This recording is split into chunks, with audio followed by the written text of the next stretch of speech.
Okay, so we have our cerebrum, which is everything, pretty much. And then the cerebral hemispheres, this is the anterior side. So this is going to be the right portion, the right hemisphere, the left hemisphere, the frontal lobes, the parietal lobes. And if you see here, there's kind of like this line here that separates the frontal from the parietal.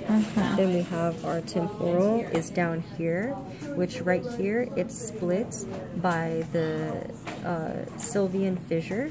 But if you notice, the indentation here is a little bit thicker because this is only the sylvian fissure here.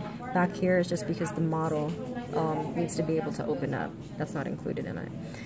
Then we have the gyri, which is the rising part of the ridge. On the inside is the sulci, which it sulks in on the inside here. Then we have longitudinal fissure going across this way. We have the transverse fissure, which actually splits the cerebellum from the cerebrum. Then we have, when we open it up, trying to split it up here, we have our corpus callosum, and then we have our fornix, which is on the bottom here, right? Also known here, the fornix, corpus callosum. Then we have in between here is our lateral, lateral ventricles.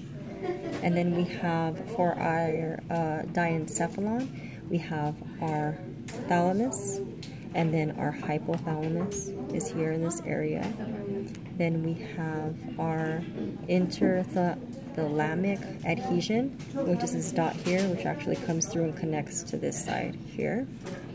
Then we have our mammillary bodies, which is the opposite ends of our colliculi. So the mammillary bodies are here, and there's one on each side. Then we have our infundibulum, which is actually not shown here, but right here, the pineal gland extends, what is it called? The pituitary gland extends off of this. Then off of the pituitary gland is a stem, which is called the infundibulum. Then we have the optic chiasm, which is X marks the spot. It's this and then the other side put together. Let me try to put it together to show you. Okay, so the optic chiasm is this X here, right down the middle. Then the optic nerves are at the endings of the optic chiasm. The next thing is we have the pineal body. You have to open that back up. And next to the mammillary body is the pineal body here. Is it just that? It's just this dot, yeah. And then we have the mesocephalon, and then that is the corpora quadrigemina, which is what the professor called the here. So imagine that we have the cerebellum here on the back side, and you can lift it apart, and then you have the quadrigemina here, and it's like two sets of butts. And by itself, if the instructor is testing on it, they're called colliculi. The superior colliculi and the inferior colliculi. So you have to, if it's not four together, then you need to make sure it's separate on the test. The cerebral peduncles, if we take this apart,